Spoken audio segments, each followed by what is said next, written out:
C'est toi qui dois diriger. Ouais, c'est bon, attends, tu vas pas t'y mettre toi non plus. Hein. Je vais t'aider. Allez, viens. Attends, non, j'ai pas dit oui. Hein. Bonjour tout le monde, bienvenue pour cette nouvelle vidéo avis dans laquelle aujourd'hui nous allons parler du film Enfant phare réalisé par Emmanuel Courcol qui est sorti le 27 novembre 2024 avec une durée d'1h44. Dans le casting, nous avons Benjamin Laverne, nous avons Pierre Lotin et on peut également noter Sarah Succo. Voilà pour, comme d'habitude, les petites informations sur le film. Je vais peut-être vous parler du synopsis pour commencer. Donc le résumé de l'histoire, c'est l'histoire du personnage de Thibaut qui doit impérativement avoir une greffe. Alors je sais plus de quelle greffe exactement il s'agit, mais il doit avoir une greffe.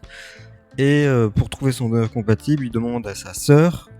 Sauf que les résultats d'analyse montrent que c'est pas sa sœur.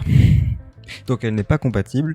Et il va trouver quelqu'un d'autre de sa famille, un frère, qui va donc découvrir, l'un et l'autre vont se découvrir, et va donc s'inscrire une relation entre eux. À noter que les deux ont une passion commune, qui est la musique, qui est très important dans le film, puisque c'est quand même l'un des sujets du film.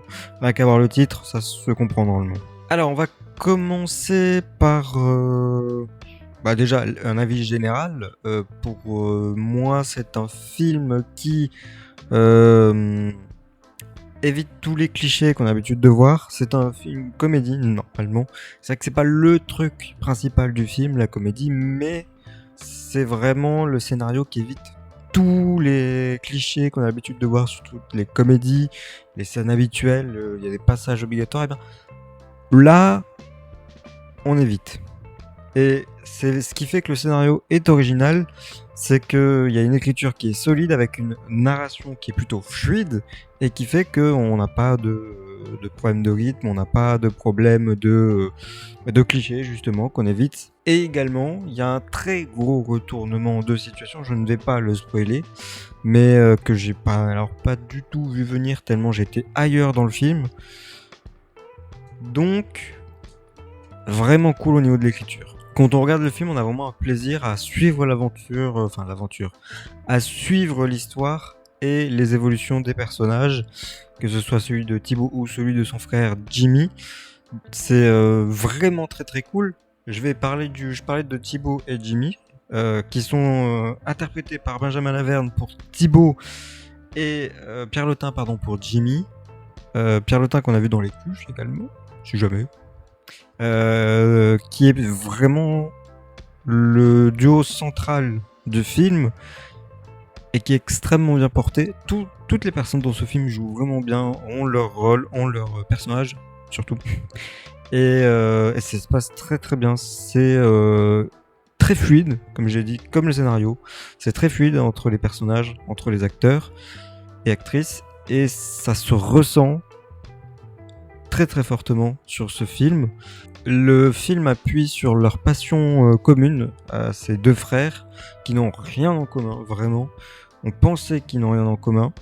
Il y en a un qui est chef d'orchestre, qui part à New York, qui fait vraiment le tour du monde. Et il y en a un autre qui est dans une cantine et qui, de temps en temps, fait aussi la fanfare du village. Participe à la fanfare du village.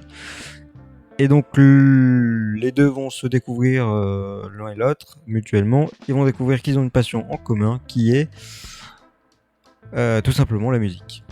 Voilà. Et donc c'est hyper intéressant de voir du coup deux univers qui finalement sont pas si éloignés, mais en même temps sont pas faits pour être ensemble normalement.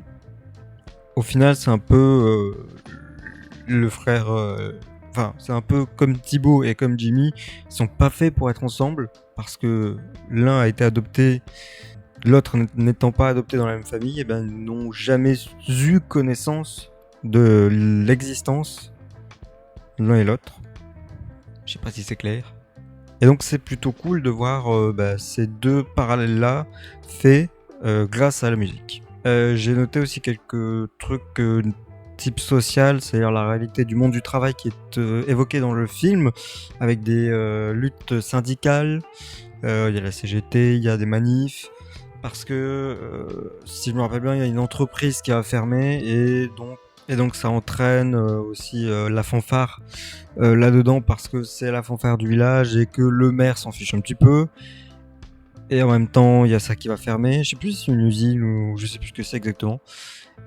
En bref, le côté social de la musique, qui n'est pas un lien très facile, est fait dans ce film et ça marche plutôt bien. Faut quand même dire que le sujet central, enfin le centre du film, c'est la musique. Donc c'est une sorte, on va dire, de célébration de la musique qui marche plutôt bien et qui étonnamment se marie plutôt bien avec le sujet principal du film, puisque on parle de passion essentiellement. Donc ça porte très très bien. Donc ça marche plutôt bien. J'en ai entendu parler de ce film, notamment au César, mais avant, parce que je crois qu'il a eu un très bon bouche à oreille, parce qu'il a plutôt bien marché. Je crois qu'il avait dépassé les 2 millions, je sais pas s'il a fait plus. Si ça se trouve, il a fait moins, je me suis trompé. Mais ouais, il a plutôt bien marché, donc c'est cool, parce qu'effectivement, c'est un film qui est très bon. La preuve que le bouche à oreille a été très bon. Sur les notes Allociné, côté presse, on est à 3,8 et côté spectateur, on a 4,3, donc c'est très très très très bon. Et pour ma note perso, je vais donner un 9 sur 10 parce que vraiment, on voit pas le temps passer sur ce film. C'est... tu te poses, vraiment, t'es là, tu te divertis et en même temps, t'as des émotions, tu réfléchis, etc. Vraiment, tout est bon dans ce film, il n'y a rien à acheter et je me rends compte que maintenant, je n'ai rien de négatif, quasiment rien de négatif à donner. J'aurais même pu mettre 10, mais bon, je mets jamais 10 quand même. Faut pas abuser. Rien à dire de plus. Si vous ne l'avez pas encore vu, je vous le conseille très très fortement. C'est pas comme je vous ai dit, c'est comme un petit truc en plus, c'est pas ce qu'on a l'habitude de voir non plus. Donc vraiment, vous pouvez y aller. Si ça vous saoule les comédies françaises, ce que je comprends, vous pouvez y aller. Les yeux fermés. Ah, ouvrez les yeux quand même. Voilà, c'est la fin de cette vidéo. Merci de l'avoir regardée. Si elle vous a plu, n'hésitez pas à me le faire savoir. N'hésitez pas à donner votre avis sur le film également si vous avez pu le voir.